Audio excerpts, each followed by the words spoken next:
तो फ्रेंड्स अस्सलाम वालेकुम। आज के इस लेक्चर में हम पढ़ेंगे रीडिंग कम्प्रीहेंशन। इससे पहले वाला जो लेक्चर था उसमें भी जो है हमने रीडिंग कम्प्रीहेंशन के बारे में हमने डिस्कस किया और कौन कौन से पॉइंट्स जो हैं टेस्ट्स वगैरह में आज आ सकते हैं रीडिंग कम्प्रीहेंशन के हिसाब से।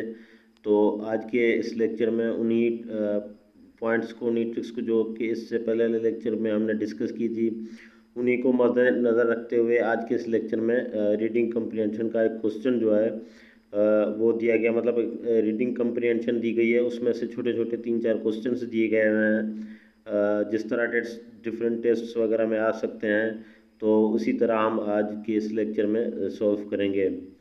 तो चलो दोस्तों स्टार्ट करते हैं। स्टार्ट करने से पहले आप दोस्तों से गुजारिश है कि जो हमारा चैनल है माई इंग्लिश, सब्सक्राइब करें, लाइक करें, शेयर करें, साथ ही बेल आइकन प्रेस करें ताकि हमारी हर नई आने वाली वीडियो आप तक ईजीली पहुंच सके। तो चलो दोस्तों स्टार्ट करते हैं। इस क्वेश्चन में जो है गिवन है, जैसे ये एक पैसेज है, इसको हम डिस्कस करते हैं। Sometimes the meaning of glowing water is ओमनियस।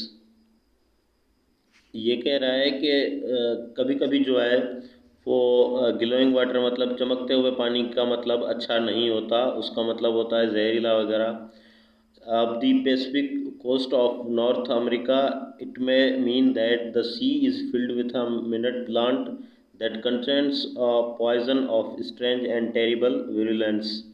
के जो पैसिफिक कोस्ट है शुमाली अमेरिका का, तो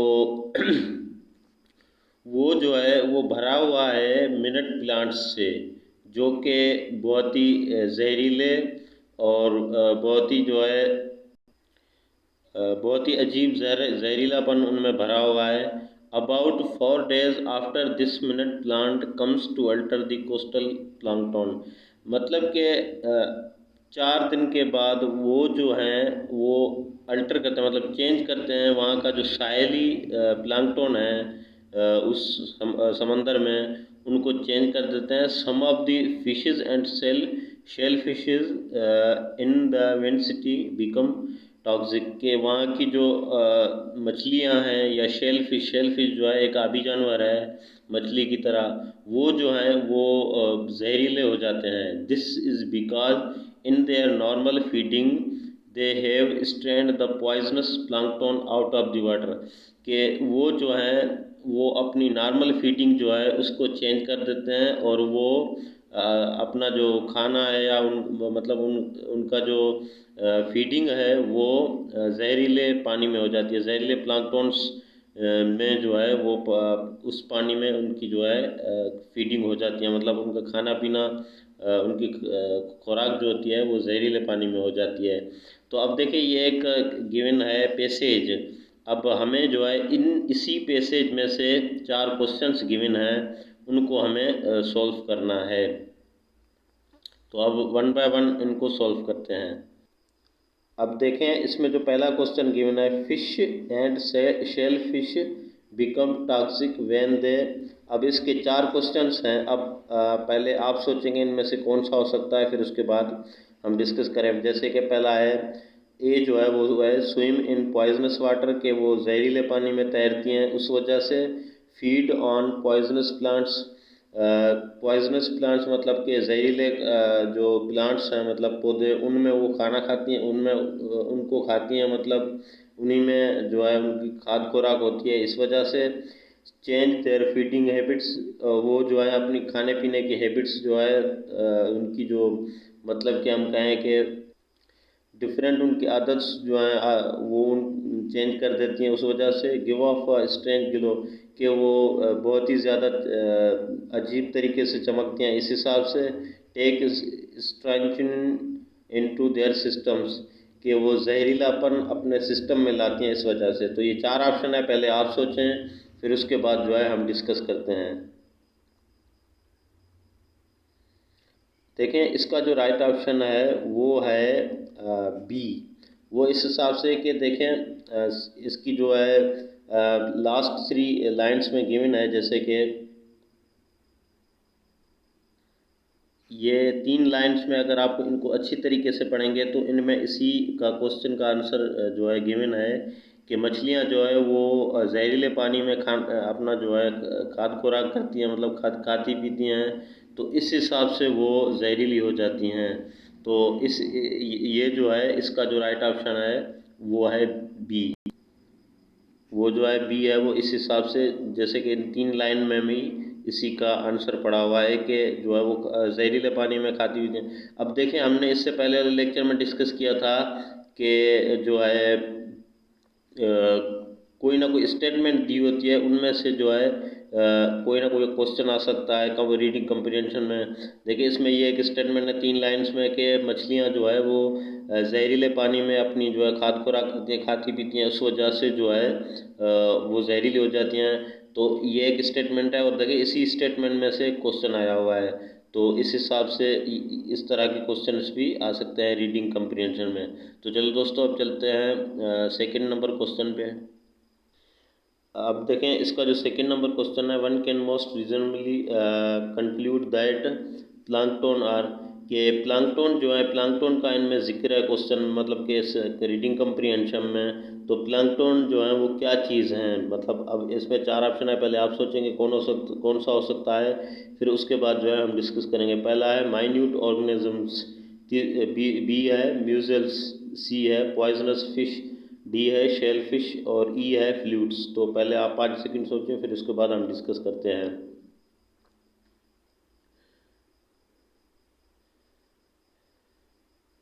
देखें इसका जो राइट ऑप्शन है वो है ए, माइन्यूट ऑर्गेनिजम्स के प्लांकटन की। देखें अब इसको वर्ड को देखें तो इस हिसाब से इस कम रीडिंग कम्प्रीहेंशन में जो है वो ज़्यादा से ज़्यादा जो है इसी की बात आ रही है कि प्लांकटन, और जो है वर्ड जो माइन्यूट प्लांट हैं वो एक ही माने दे रहे हैं यहाँ पे, कि जो होते हैं वो अल्टर कर देते हैं। देखें माइन्यूट प्लांट जो हैं वो अल्टर कर देते हैं कोस्टल प्लांकटन, मतलब कि उसका जो साहली एरिया है समंदर का अंदर, मतलब उसको वो प्लांकटन में कन्वर्ट कर देते हैं। मतलब कि वो एक ही चीज़ की बात कर रहा है कि वो एक ही चीज़ जो है उसमें कन्वर्ट हो जाती है।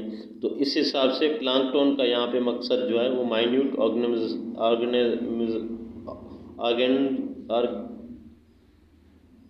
माइन्यूट ऑर्गेनिजम्स है। तो इस हिसाब से इसका राइट ऑप्शन ये है। और अगर बी को देखें तो म्यूजल्स भी जो है मछली को कहते हैं। तो ये तो इसका मछली के साथ इस प्लांकटन का तो कोई भी आंसर राइट नहीं लग रहा, क्योंकि प्लांकटन जो है वो जहरीलेपन की बात कर रहा है, तो यहाँ पे मछली के हिसाब से ये तो नहीं लग रहा। पॉइजनस फिश, जहरीली मछलियाँ, अब पॉइजनस तो इससे रिलेटेड है, लेकिन फिश ये भी मछली आ गई, तो इस हिसाब से ये भी इसका राइट ऑप्शन नहीं है। शेल फिश अगर हम कहें कि वो भी आबी जानवर है, और इसका भी जो है जहरीलेपन से कोई ताल्लुक नहीं है। अब फ्लूइड्स की बात करें तो फ्लूइड्स क्या होते हैं कि वो गैसेस या लिक्विड्स मिलकर जो है ऐसा मटेरियल बनाती हैं जो कि फ्लो जल्दी फ्लो करता है, डिफॉर्म जल्दी होता है। तो इसका भी देखें, इससे जो है जहरीलेपन से कोई ताल्लुक नहीं है। जहरीलेपन का एक ही जो है इसमें ऑप्शन है वो है ए, जिसमें जो कह रहा है कि माइन्यूट ऑर्गेनिजम्स, जो कि छोटे ऑर्गेनिजम्स हैं जिनमें वो कन्वर्ट हो जाते हैं। माइन्यूट प्लांट जो जहरीले पौधे होते हैं वो उसमें कन्वर्ट हो जाते हैं। तो इस हिसाब से ये इसका राइट ऑप्शन है। तो चलो दोस्तों, अब चलते हैं क्वेश्चन नंबर 3 पे। अब जो इसमें क्वेश्चन नंबर 3 में कह रहा है, अब क्वेश्चन नंबर 3 में कह रहा है कि in the context of the passage the word Williams in line 4 means, के चौथी लाइन में जो विलियंस वर्ड दिया गया है इसका यहाँ पे क्या मकसद है। एक तो यहाँ पे ए, फॉर एग्जांपल 4 ऑप्शन है, पहले आप सोचेंगे इनमें से कौन सा हो सकता है, उसके बाद जो है हम डिस्कस करते हैं। पहला है स्ट्रेंजनेस, दूसरा है कलर, तीसरा है कॉमिटी, और चौथा है पोटेंसी। तो पहले आप सोचेंगे इनमें से कौन सा हो सकता है, फिर उसके बाद हम डिस्कस करते हैं। देखें इसका जो राइट ऑप्शन है वो है डी, पोटेंसी। वो इस हिसाब से देखें, अगर हम इस पैसेज को देखें तो देखें पहला है स्ट्रेंजनेस, ए, वो तो हो ही नहीं सकता, क्योंकि स्ट्रेंज तो इसी जो है लाइन में पहले ही गिवन है, मतलब कि इसी जो है सेंटेंस में पहले ही गिवन है, तो स्ट्रेंजनेस तो हो ही नहीं सकता। कलर का तो यहाँ पे कोई जिक्र नहीं है। देखें यहाँ पे सिर्फ जहरीलेपन की बात हो रही है, तो कलर भी इसमें नहीं हो सकता। अब अगर कॉमिटी देखें यहाँ पे तो ये भी नहीं हो सकता, क्योंकि कलामिटी का मतलब होता है कि ऐसी चीज़ जो कि बहुत बड़ी, जैसे हम आफत कहते हैं कि ये बहुत बड़ी आफत है, तो इसका मतलब वही होता है। तो ये भी इसका देखें सेंटेंस के हिसाब से और पैसेज के हिसाब से ये भी नहीं हो सकता। अब पोटेंसी हो सकता है। पोटेंसी का मतलब होता है ताकतवर। देखें इस सेंटेंस में अगर हम देखें, स्ट्रेंज मतलब अजीब, एंड टेरिबल मीन्स के बहुत ही खौफनाक जो है वो जहरीलापन होता है, विरुलेंस। अब देखें मतलब कि बहुत ही ताकतवर। अब देखें सेंस ऐसे बन रहा है कि जहरीलापन और जो होता है उसमें एक अजीब जहरीलापन होता है, वो बहुत ही ताकतवर होता है, जो कि बहुत ही नुकसान देता है। अब अगर ओवरऑल खुलासा देखें इस पैसेज का, तो इसमें यही बन रहा है कि जो होता है इसका यही राइट ऑप्शन बन रहा है कि वो ताकतवर जो होता है जहरीलापन होता है, जो कि नुकसान देता है फिशेस और शेल फिशेस को, इस हिसाब से। तो इसका जो राइट ऑप्शन है वो पोटेंसी है। तो ये था हमारा तीसरा क्वेश्चन। अब चलो दोस्तों चलते हैं चौथा नंबर क्वेश्चन पे। अब देखें ये है हमारा चौथा number question. The paragraph preceding this one most probably discussed. मतलब कि अब देखें हमने कहा था कि कभी कभी जो होता है वो उसमें खुलासा भी पूछ सकता है कि इसका जो है खुलासा क्या है।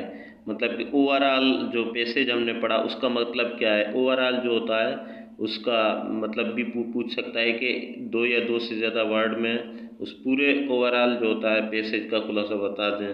मतलब एमसीक्यूज़ में उसके ऑप्शंस दिए दिए हुए होंगे, और उसमें जो है हमें चेक करना है कि कौन सा ऑप्शन जो है वो पूरे पैसेज का खुलासा बता रहा है। तो इसी हिसाब से ये चौथा नंबर क्वेश्चन भी ऐसे ही है। तो इसके जो है चार ऑप्शन है, पहले आप सोचें फिर उसके बाद हम डिस्कस करेंगे। देखिए पहला ऑप्शन है phenomena of the Pacific coastline. दूसरा ऑप्शन है पॉइजन्स दैट अफेक्ट मैन। तीसरा ऑप्शन है the culture of the early Indians. चौथा ऑप्शन है कैरेक्टरिस्टिक्स ऑफ प्लैंकटन। जो पांचवा ऑप्शन है ई है जो है कि फेनोमेना ऑफ द सी। तो पहले 5 सेकंड आप सोचें, फिर उसके बाद हम डिस्कस करते हैं कि कौन सा ऑप्शन इसका हो सकता है। तो चलो दोस्तों डिस्कस करते हैं। इसका जो राइट ऑप्शन है वो है ई, फेनोमेना ऑफ द सी। देखें अब अगर पूरे पैसेज को अगर हम देखें, उसकी मीनिंग को देखें, तो पहला ऑप्शन अगर देखें phenomena of the Pacific coastline, तो ये देखें ये जस्ट एक पैसिफिक कोस्ट लाइन की बात हो गई। तो ये जो होता है, अब देखें यहाँ पे नॉर्थ अमेरिका का भी जिक्र है। तो अब इसको अगर सिर्फ एक वर्ड को देखेंगे तो इसकी माने कंप्लीट नहीं होगी। ये प्रॉपरली जो है डिस्क्राइब नहीं करेगा पूरे पैसेज को। अब अगर पॉइजन्स दैट अफेक्ट मैन, अब मैन देखें बंदों की तो यहाँ पे बात ही नहीं हो रही, तो ये भी इसका राइट ऑप्शन नहीं है। अब अगर सी को देखें the culture of the early Indians जो थे उनका पुराना या शुरुआती कल्चर, अब देखें इंडियंस की या किसी कल्चर की तो यहाँ पे बात ही नहीं हो रही, तो सी भी इसका ऑप्शन नहीं है। अब अगर डी को देखें करेक्टरिस्टिक्स ऑफ प्लैंकटन, अब प्लैंकटन का तो जिक्र है इसमें पैसेज में, पर करेक्टरिस्टिक्स ऑफ प्लैंकटन की करेक्टरिस्टिक्स का तो जिक्र, उसकी खुसूसियात का तो जिक्र ही नहीं है यहाँ पे, तो ये भी इसका राइट ऑप्शन नहीं हो सकता। अब अगर फेनोमेना ऑफ द सी देखें, तो ये कंप्लीट पैसेज का जो है खुलासा है वो इस हिसाब से कि देखें ये एक समंदर का मतलब कि फेनोमेना बता रहा है कि किसी भी समंदर में ऐसे होता है कि जो उसमें जो होती हैं ग्लोइंग वाटर जो होता है वो अच्छा नहीं होता। मतलब कि अब ये पूरे समंदर की बात आ गई। अब ये जो है किसी खास एक समंदर की बात नहीं है, ये पूरे मतलब जितने भी समंदर हैं उनमें ये ज़्यादातर ये फेनोमेना होता है। मतलब ये नज़ारा होता है कि उसमें इस तरह का प्रॉब्लम होता है। तो इस हिसाब से इसका जो राइट ऑप्शन है वो है ई। तो चलो दोस्तों ये था हमारा जो है हमारे रीडिंग कम्प्रीहेंशन के हिसाब से लेक्चर। तो चलो दोस्तों अब जो है आगे इंशाल्लाह और भी लेक्चर्स अपलोड करेंगे। मज़ीद इस तरह की एजुकेशनल और टेस्ट प्रिपरेशन वीडियोस हासिल करने के लिए हमारा चैनल है माई इंग्लिश, सब्सक्राइब करें, लाइक करें, शेयर करें, साथ ही बेल आइकन प्रेस करें ताकि हमारी हर नई आने वाली वीडियो आप तक ईजीली पहुँच सके। थैंक्स।